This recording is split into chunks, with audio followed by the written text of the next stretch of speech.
Auzubillahiminash-shaytanir-rajim. Bismillahir-rahmanir-rahim. Nahmaduhu wa nusalli ala Rasulil Kareem. We are discussing history of Ibrahim alayhi salam. We had covered 5 lectures, and today, inshallah, we are starting with 6th. I am discussing history of Ibrahim alayhi salam, not only his personal history, but in fact, I am discussing the history of revelation, the historiography of revelation, and after this, I'll inshallah take up Ali Imran. Although Musa alayhi salam's prophecy is an important milestone, but I'll immediately come to Ali Imran, and after that, I'll go back to Musa alayhi salam.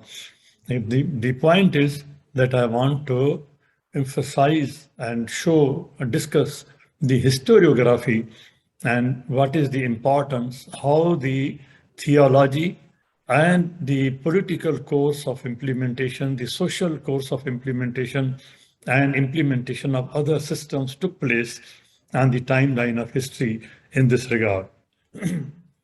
Next week, inshallah, we'll complete historiography of Ibrahim alayhi salam.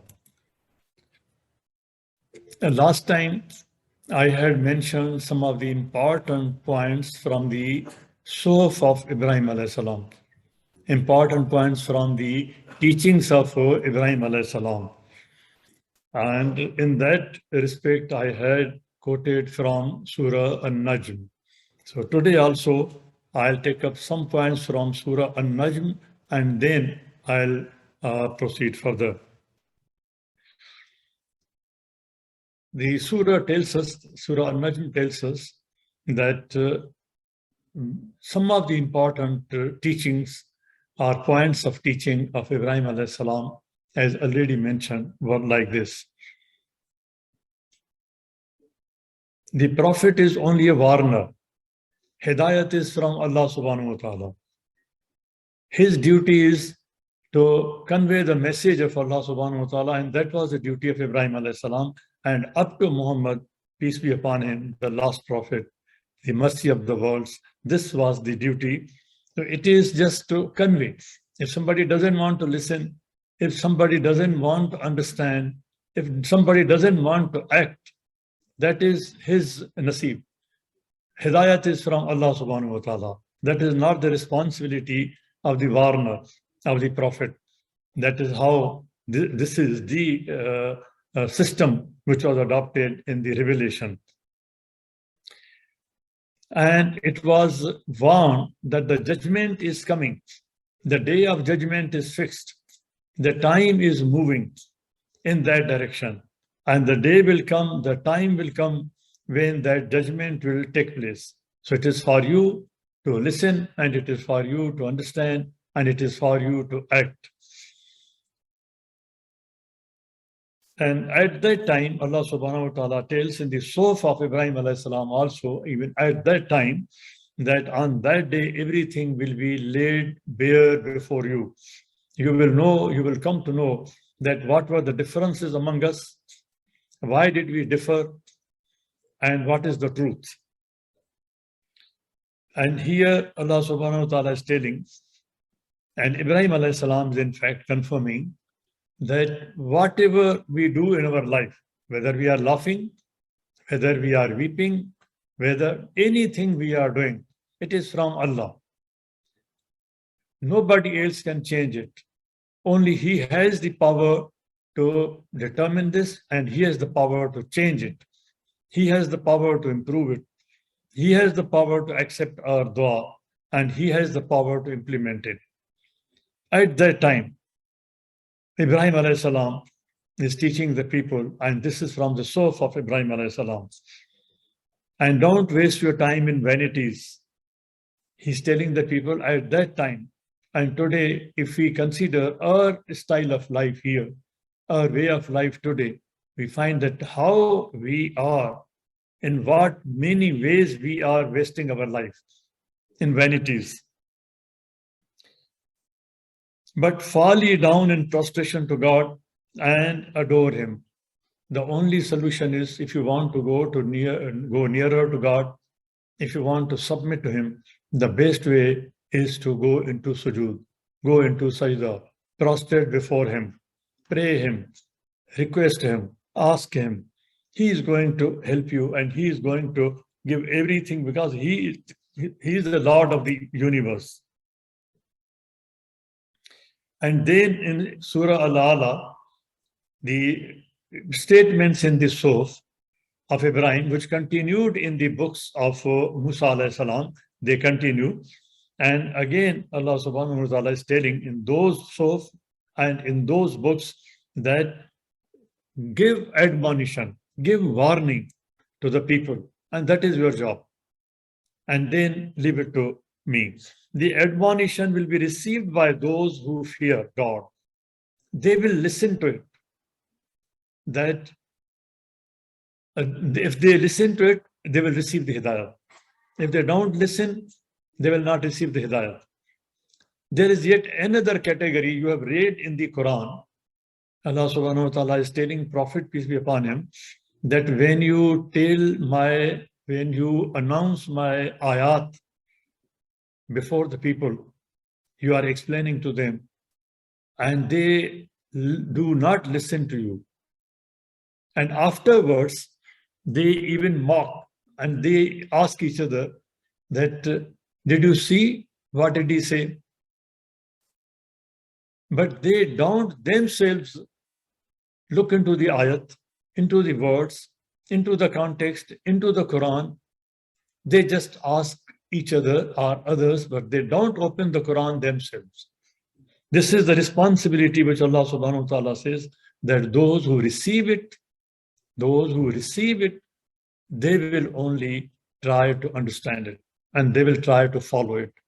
But since last 1500 years, we have left its understanding to somebody else, to others. We've outsourced it. Even somebody tells something, even about one word, we are not ready to open it. But it will be avoided by those most unfortunate ones. The message has come. The letter has been received. Have we opened the letter?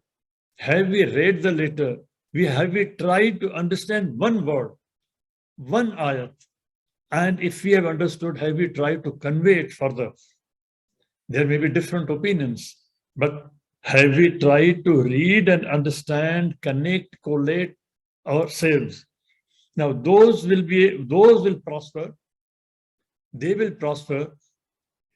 They will have falah, those who purify themselves according to the teachings and glorify the name of the Lord, who is the Rabb, guardian Lord, who is the Rabb. And hereafter is better and more enduring. And this is in the books of the earliest revelation, Sof of Ibrahim, and the books of Moses, and the books of Musa alayhi salam. That has been testified, that has been attested by Quran. Quran is musaddiqan. Quran is the testifier of all the revelation which has come before. Now, there are so many ayat. I'm not going into these ayat, but I'm just exposing that in the Quran, there are numerous ayat which explain the deen, and the deen which started with the revelation from Ibrahim alayhi salam. And there are so many ayat, not just one ayat. We have not only to study, but we have to study, we have to group them together, we have to look into the tartil, we have to look into the whole context. This is the responsibility. And the Quran says that who can be better in deen than Ibrahim alayhi salam? He is the model. He is one man millat. He is one man model. He is one man ummat. Look at the honor which Allah subhanahu wa ta'ala is giving him. And he is the leader of mankind, Insan, Imamul Insan. But we have not read Ibrahim alayhi salam. Here I may claim that I have read Karl Marx, I have read Adam Smith, I have read so and so, but I have not read Ibrahim alayhi salam, with whom the philosophy, with whom the theology starts. I have not read it. In spite of this, Allah subhanahu wa ta'ala says that I tried Ibrahim alayhi salam. Allah subhanahu wa ta'ala tried every prophet. There is a trial of every human being in his own situation. There is my trial in my situation.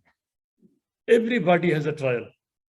And it is in that test that how one fares. لِيَبْلُوَكُمْ أَيُّكُمْ أَحْسَنُ عَمَلًا. The universe has been made in such a way, the evolution has taken place in such a way, the scientific laws has been developed in such a way that everybody has the potential to give the best. The only way is how we deal with that. And that is for which there will be accountability. That how we dealt with the situations, how we faced it, how we came out of it, how we sought help of Allah subhanahu wa ta'ala, how we acted on the advice, the guidance which is given in this Suhuf, in the Quran, in these books. Even Prophet Ibrahim alayhi salam was tried. Even our own Prophet was tried. And look at the ayat, the number, I'm just giving number of some of them, in which Ibrahim alayhi salam's teachings are contained. But I have not read these. I have read so many other books, but not even one teaching on which I can claim that now I can write a thesis on this. I can develop it. I have not done that. It is a treasure of information. It is a treasure of wisdom. But whatever I have heard in the khutbah from somebody, I am satisfied with that. That's all for me. And this is about how we remember Ibrahim alayhi salam, as we send durood, as we send salat. We remember him on the Eid al-Azha, that's all. But we are not remembering, we are not studying, we are not conducting research, we have not prepared any thesis into the teachings of Suhuf of Ibrahim alayhi salam. There is one important lesson in the historiography of Ibrahim alayhi salam. Ibrahim alayhi salam was a critical thinker right from childhood. And Allah subhanahu wa ta'ala has given the instances. As a child, he discussed with his father, why are you worshipping idols? As a child, he was arguing, giving arguments. And as a youth, he was arguing with the king, Nimrud. He was arguing with the people. He was a critical thinker. There were no universities. There were no other institutions where he would have sought education. The entire universe of Allah subhanahu wa ta'ala is a book, Kitabun Mubin. It is written, Allah subhanahu wa ta'ala says, I've written it in 7 volumes, 7 samawat, one upon the other, one volume after the other. It is written in 7 volumes.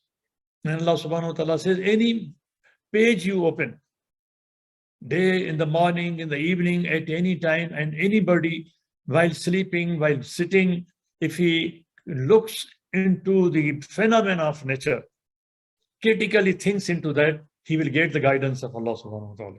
This is what Ibrahim alayhi salam said. And he did.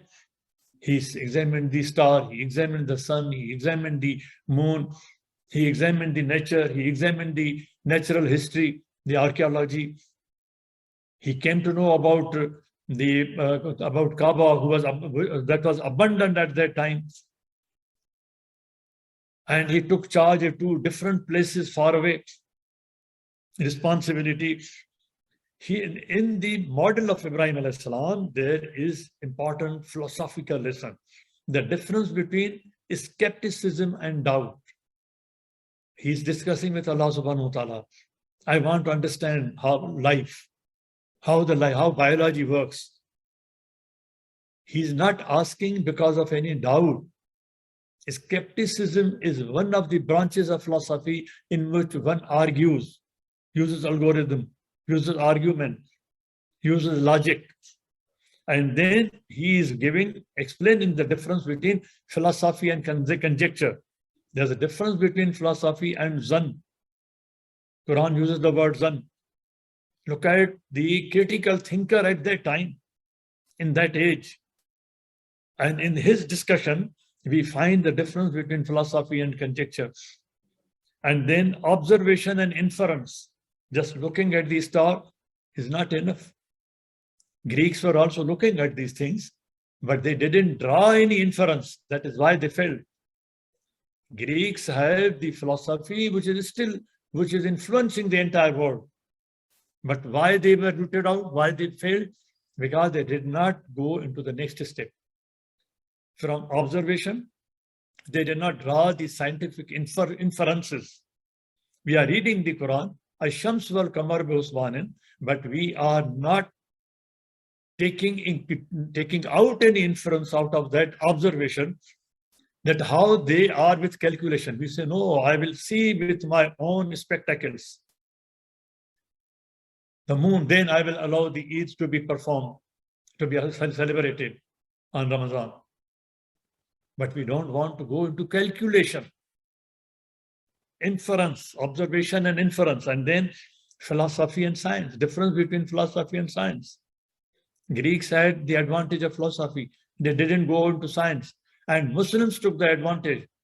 Our early scholars of Quran, when they saw these phenomena, they observed them, they drew the inference, and they moved from philosophy to science. They invented things. They invented instrumentation. They gave theories. They developed medicine. This is how the model of Ibrahim alayhi salam explains these things in contradistinction.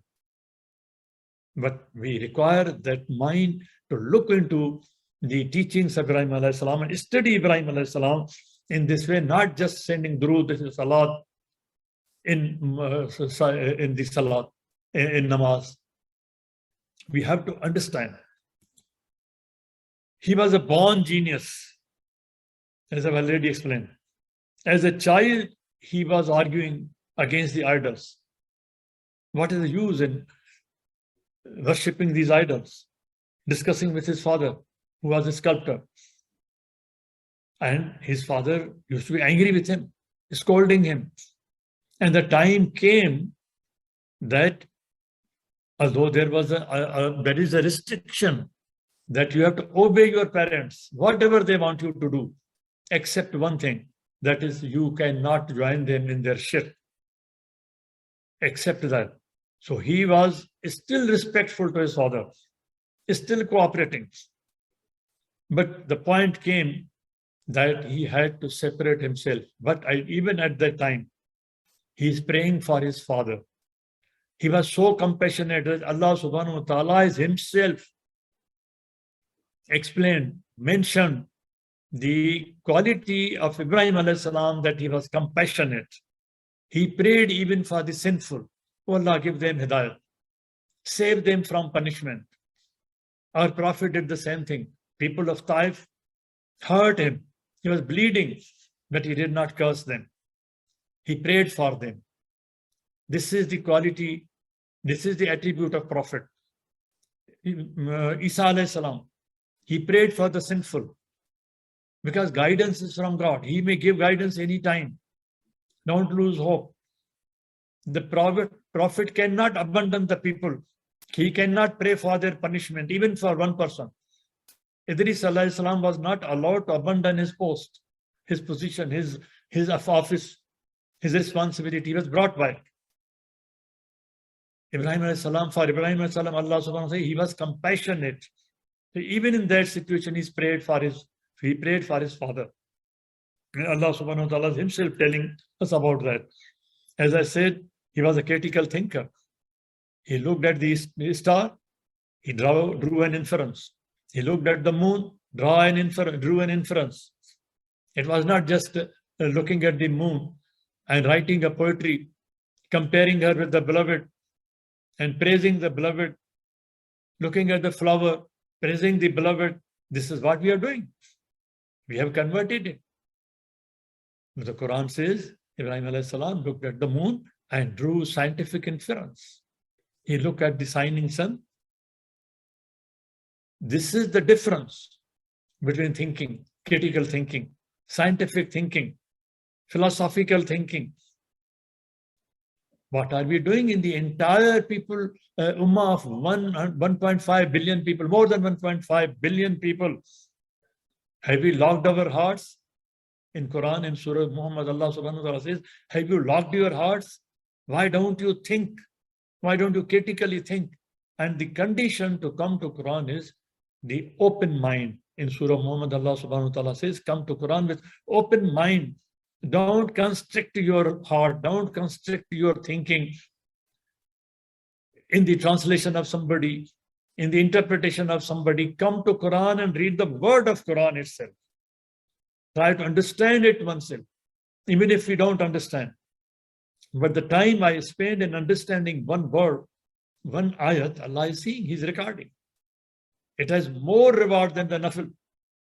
If I'm making an effort to understand it, Hidayat is in His hand. He may give any time.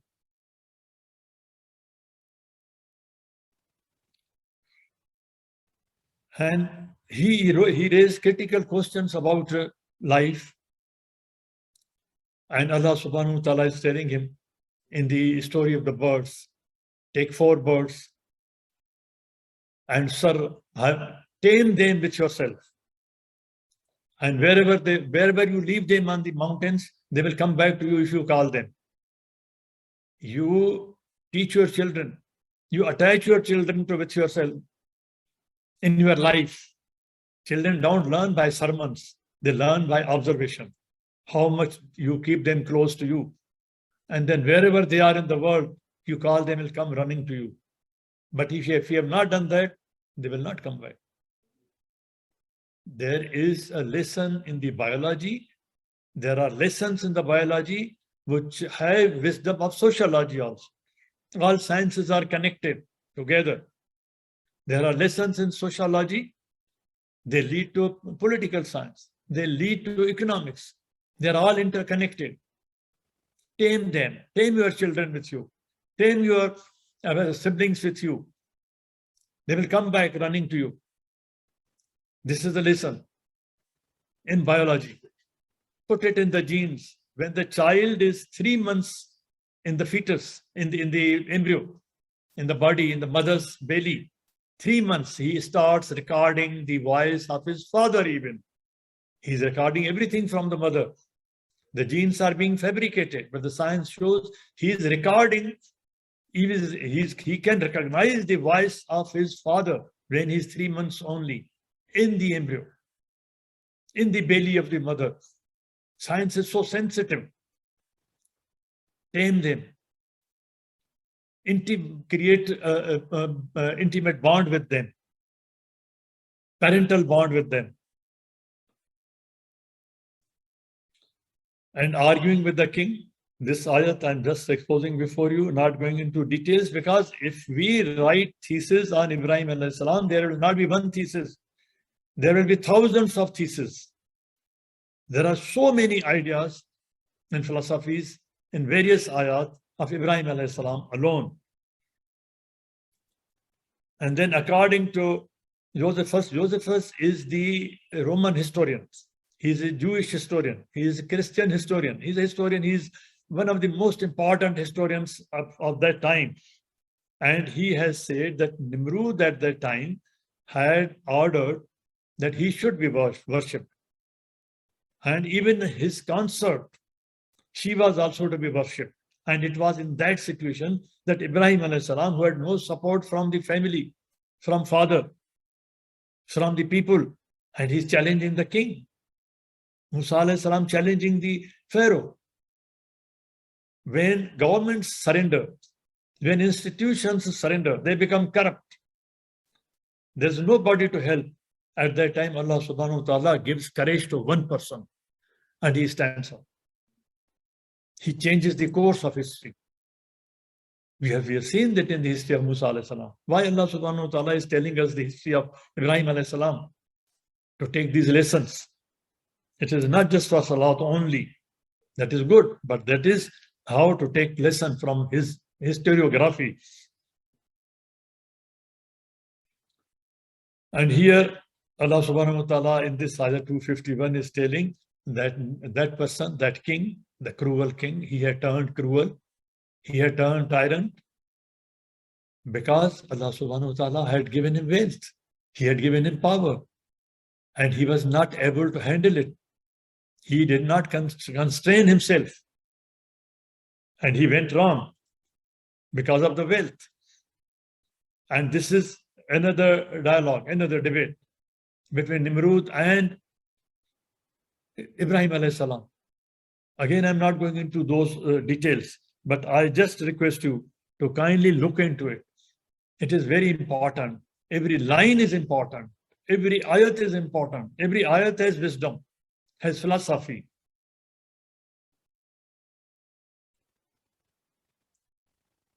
The decision to have Ibrahim burned at the stake was found by the temple priest and king of Babylon, Nimrud himself. The decision of crucifixion of Isa alayhi salam was also taken by the Roman Empire, Roman government, Herod himself, sending back the case to Pilate. Sanhedrin, the Masjid committee, Quran uses the word Masjid, the Masjid committee had reported the incident that Isa alayhi salam had interfered in the work of the riba dealers. They were conducting the business of riba in the masjid. Sorry, he has disturbed them. The Roman soldiers were sent. The Sanhedrin, the Masjid committee had made the report, had reported the matter. Pilate, the governor, conducted the case. It went to Herod. Herod did not approve the punishment. He sent it back to Pilate. But again, in spite of that, Pilate went ahead with the decision of punishment. And even today, what we have done, today's great scholar, lawyers, attorneys, legal experts, they have gone into the original record of the trial, how the trials were taking place in the Roman Empire. They have done some research. They have examined those documents. We only claim we have not read history. Has anybody from this world gone into the original record of trial and see what had happened? Whatever little fragment of information is available. But people have tried their best to find out what happened.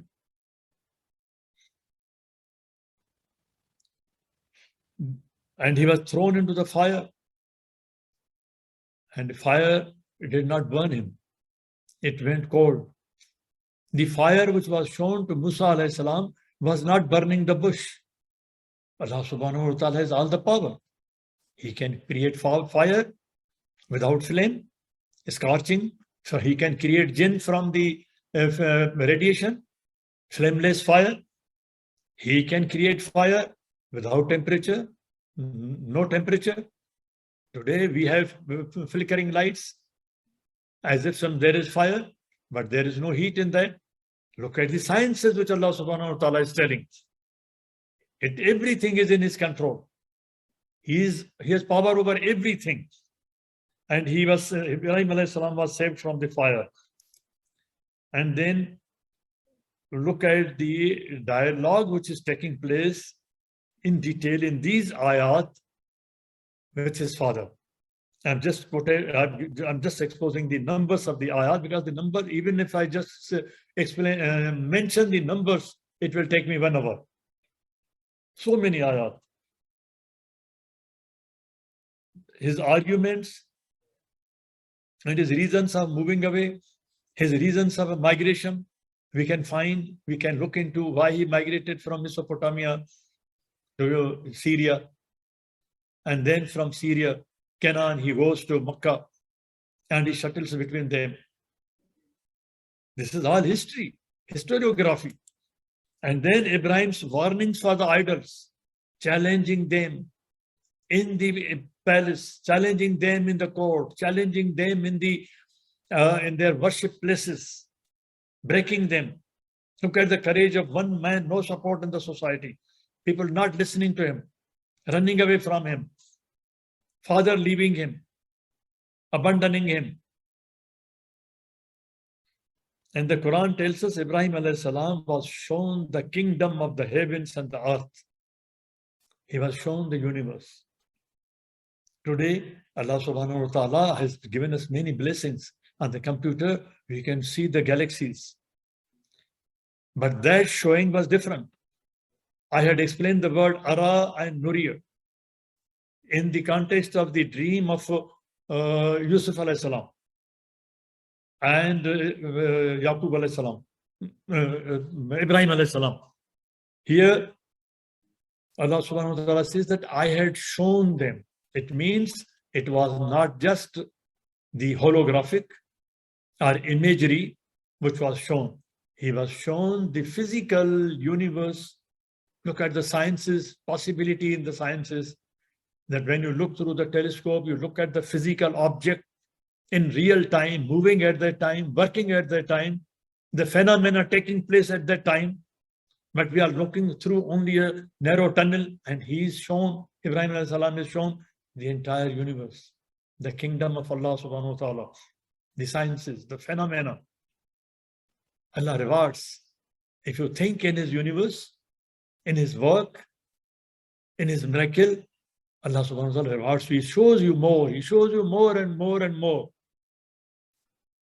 He had looked only at the moon, the sun, the star, and Allah subhanahu wa ta'ala became happy with him that he's looking at my creation. He opened the universe before him. He opened the doors before him, showed him the sciences. With this, I come to the conclusion of today's submissions. Subhana rabbika rabbil izzat amma yasifun wa salamun ala al-mursaleen walhamdulillahi rabbil alameen. يا اللهم صل وسلم وبارك على سيدنا محمد وعلى آله وصحبه. اللهم اهدنا فيمن هديت وعافنا فيمن عافيت وتولنا فيمن توليت وبارك اللهم لنا فيما أعطيت وقنا واصرف عنا شر ما قضيت فإنك يا ربنا تقضي بالحق ولا يقضى عليك. اللهم ادخلنا برحمتك في عبادك الصالحين. اللهم اخرجنا من ظلمات الجهل والوهم إلى نور العلم. اللهم علمنا ما ينفعنا وانفعنا بما علمتنا وزدنا علما. اللهم اجعلنا ممن يستمعون القول فيتبعون أحسنه. اللهم اكفنا بحلالك عن حرامك وبطاعتك عن معصيتك وفضلك عن من سواك. اللهم فضلك ورحمتك على كلمة الحق والدين. اللهم انصر الإسلام وعز المسلمين يا أكرم الأكرمين. Oh Allah, spread your mercy upon us. Shower us with your blessings. Increase our knowledge. Grant us forgiveness and reward us with the company of the prophets in the Firdaus al-A'la. Oh Allah, forgive our parents and all our friends and relatives who have passed away. Oh Allah, grant them your mercy. Make their graves garden from heaven and grant them the Firdaus al-A'la. Oh Allah, remedy our son Ma'raj and our daughter Aisha Wani and all our friends and relatives who are sick. Oh Allah, grant them full and speedy recovery. Oh Allah, guide our children, protect them and make them righteous. Oh Allah, we ask with every name you have elected for yourself that none of us leave this gathering, but his pains have been relieved, his worries have been removed, his debts have been paid, his weaknesses have been concealed, his sins have been forgiven, and his needs have been fulfilled. Subhanallah wa bihamdih, adada khalqih wa rida nafsih wa zinata arshih, wa midada kalimatih. Subhanallah wa bihamdih, عدد خلقه ورضا نفسه وزنة عرشه ومداد كلماته. سبحان الله وبحمده عدد خلقه ورضا نفسه وزنة عرشه ومداد كلماته. والعصر إن الإنسان لفي خسر إلا الذين آمنوا وعملوا الصالحات وتواصوا بالحق وتواصوا بالصبر. وآخر دعوانا أن الحمد لله رب العالمين والصلاة والسلام على خير المرسلين. اللهم صل وسلم وبارك على سيدنا محمد وعلى آله وصحبه وسلم. والسلام عليكم ورحمة الله وبركاته.